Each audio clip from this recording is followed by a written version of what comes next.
सुल्तान Salauddin Ayyubi की जिंदगी बहादुरी, रहमदिली और इंसाफ से भरी हुई थी। लेकिन एक कम मशहूर वाकया यह है कि एक बार उनके खेमे में एक दुश्मन सिपाही चोरी छिपे दाखिल हुआ ताकि उन पर हमला कर सके। जैसे ही वह खंजर निकालकर आगे बढ़ा, सुल्तान ने उसे देख लिया। मगर हैरान करने वाली बात यह थी कि वह बिल्कुल परेशान नहीं हुए। उस वक्त सुल्तान बीमार थे और उनके करीब दो मुहाफिज खड़े थे। मगर उन्होंने सिपाही को रोकने का हुक्म नहीं दिया, बल्कि मुस्कुराकर कहा, क्या तुमने सोचा कि मैं तुम्हारे हाथों मरने के लिए तैयार नहीं?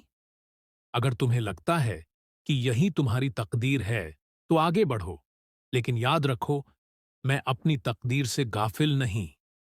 सिपाही सुल्तान के सब्र और बहादुरी से इतना प्रभावित हुआ कि उसने अपने हथियार डाल दिए और सुल्तान के कदमों में गिरकर माफी मांग ली। सलाउद्दीन अय्यूबी ने न सिर्फ उसे माफ कर दिया, बल्कि उसे खाने के लिए भी दिया और कहा, अगर तुम्हें कुछ चाहिए था, तो यूं छुप कर क्यों आए? मेरे दरवाजे हर किसी के लिए खुले हैं।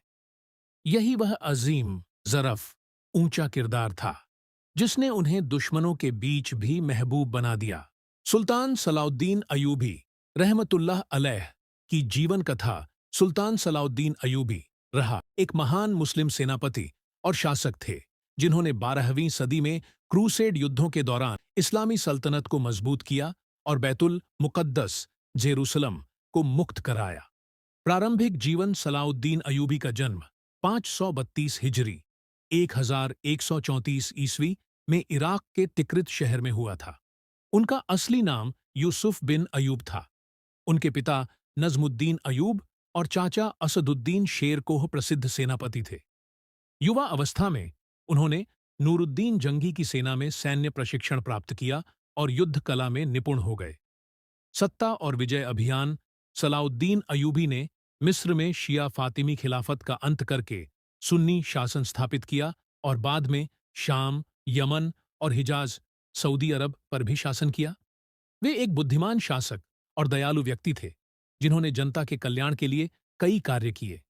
बैतुल मुक़द्दस जेरूसलम की विजय सन 583 हिजरी 187 ईस्वी में हट्टीन के युद्ध में उन्होंने क्रूसेडियों, ईसाई सेना को करारी हार दी।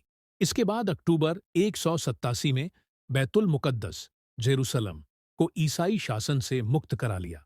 उन्होंने ईसाइयों के साथ सहिष्णुता और न्याय का व्यवहार किया, जैसा कि खुद पैगंबर मोहम्मद सल्लल्लाहु अलैहि वसल्लम की सुन्नत थी।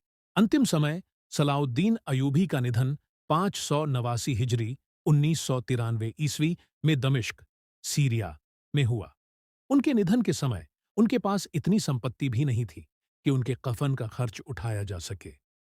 वे एक सच्चे इस्लामी योद्धा और न्यायप्रिय शासक के रूप में इतिहास में अमर हो गए।